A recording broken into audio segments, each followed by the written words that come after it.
Hola.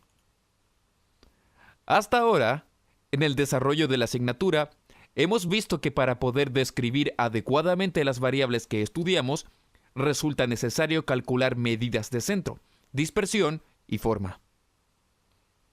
Adicionalmente, también sabemos que para enriquecer la interpretación de los resultados, es aconsejable calcular medidas de orden, tales como cuartiles y percentiles.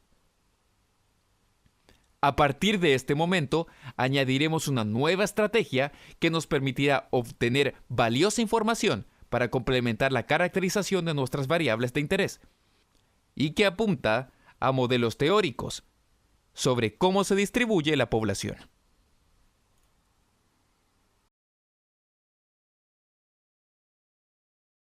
Aun cuando suene complicado, la verdad es que en numerosas disciplinas resulta frecuente el uso de modelos teóricos para entender la realidad. De hecho, en psicología existen modelos teóricos para comprender cómo, por ejemplo, una persona con ciertas características puede transformarse en el líder de un grupo. Cómo el clima organizacional de una institución puede afectar la productividad de sus trabajadores, o ¿por qué el curso de un trastorno es diferente en la infancia que en la adultez? Por nombrar algunos que para usted puedan ser conocidos en este momento de su formación. Al igual que en psicología, en la estadística también existen modelos que nos permitan entender de manera más sencilla, más parsimoniosa, los fenómenos que estudiamos. Evidentemente, no todos los modelos propuestos resultarán útiles, y no siempre estos modelos lograrán captar toda la riqueza del fenómeno en estudio. Por lo mismo, siempre es necesario conocer muy bien un modelo antes de aplicarlo a una situación concreta. Veamos qué ocurre con la variable categórica, resultado del lanzamiento de una moneda al aire. Si la lanzo 8 veces, ¿cuántas veces usted esperaría que el resultado del lanzamiento fuera sello? Si su respuesta es 4, eso quiere decir que, incluso aun cuando usted no lo sepa, está utilizando un modelo teórico a la base. Así, para comprender los posibles resultados de un experimento tan sencillo como lanzar una moneda, se utiliza un modelo teórico, que indica cómo se distribuye la probabilidad de un resultado concreto. De este modo, el modelo asume que tanto sello como cara son resultados que tienen la misma probabilidad de ocurrencia, por lo que, tal como se observa en la figura, lo más esperable es que al lanzar 8 veces una moneda, la mitad de las veces usted observe sello como resultado. En otras palabras, 4 sellos, lo que refleja la barra más alta del gráfico. Asimismo, el modelo teórico de probabilidad plantea que es muy difícil, al lanzar 8 veces la moneda, no obtengamos ningún sello o obtengamos exclusivamente sellos. De la misma manera en que existen modelos para describir variables categóricas, también existen modelos de probabilidad que pueden ser aplicados para describir más exhaustivamente a las variables cuantitativas. Por ejemplo, el coeficiente intelectual es un puntaje que se obtiene al administrar un test estandarizado diseñado específicamente para estimar la inteligencia en adultos. Cuando dicha variable ha sido medida en población general, se ha establecido que su media aritmética corresponde a 100 puntos, con una desviación estándar de 15. Asimismo, en cuanto a la forma, se ha establecido que tanto el coeficiente de asimetría como el de kurtosis se aproximan a 0.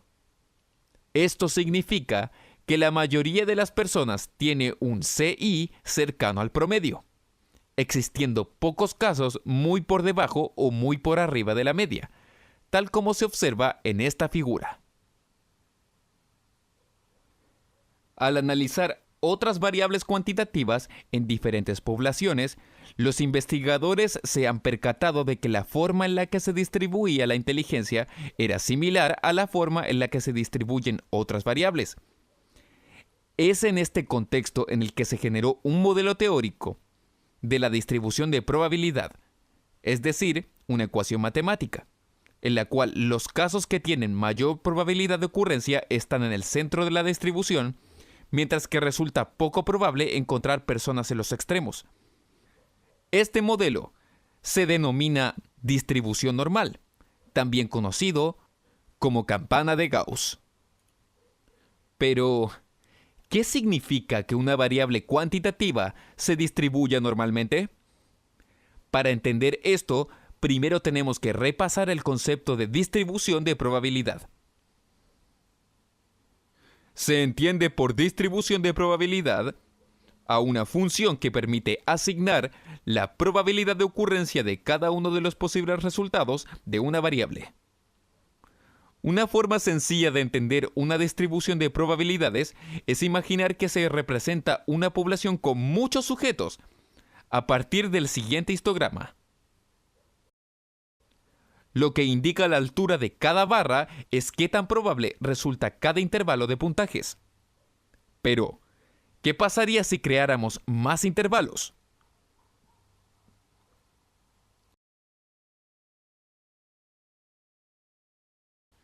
Como pueden ver, podemos imaginar que una distribución de probabilidad de una variable aleatoria es como polígono de frecuencia obtenido a partir de un histograma, cuando el número de intervalos es infinito.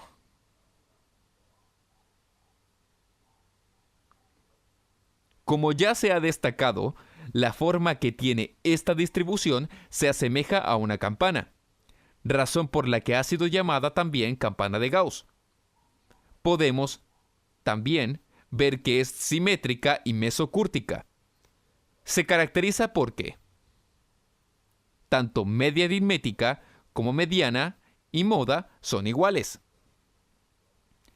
La distribución es simétrica respecto a la media, y dado que la media coincide con la mediana, el 50% de los casos se encuentra por debajo o por encima de la media. La curva es asintótica, es decir, no toca el eje horizontal. Hay que destacar que cuando tenemos una distribución de probabilidad para variables continuas, solo podemos informar la probabilidad asociada a un intervalo de valores, y no de un valor específico. De esta forma, yo podría calcular la probabilidad de que un sujeto alcance entre 105 a 110 puntos de CI, pero no puedo calcular la probabilidad de que un sujeto obtenga exactamente 105 puntos de CI. Utilizando la curva normal para interpretar resultados. Tal como se mencionó anteriormente, el CI es una variable que se distribuye normalmente, con media de 100 puntos y desviación estándar de 15. ¿Qué interpretaciones podemos realizar a partir de esto? En primer lugar, podemos establecer la probabilidad de ocurrencia de casos, considerando determinada distancia del promedio. Así, se tiene que a una desviación estándar por sobre y por bajo la media de una distribución normal, la probabilidad es de 0,682. A dos desviaciones estándar por sobre y por debajo de la media de una distribución normal, la probabilidad aumenta a 0,954. Finalmente, entre tres desviaciones por sobre y bajo la media de una campana de Gauss, se encuentra la probabilidad o proporción de 0,997. Noten cómo a tres desviaciones estándar ya estamos tomando en cuenta casi la totalidad del área bajo la curva. Ahora, teniendo en cuenta que la variable inteligencia se distribuye normalmente, podemos realizar un procedimiento similar. La media aritmética de la variable inteligencia es 100 y presenta desviaciones de 15 puntos.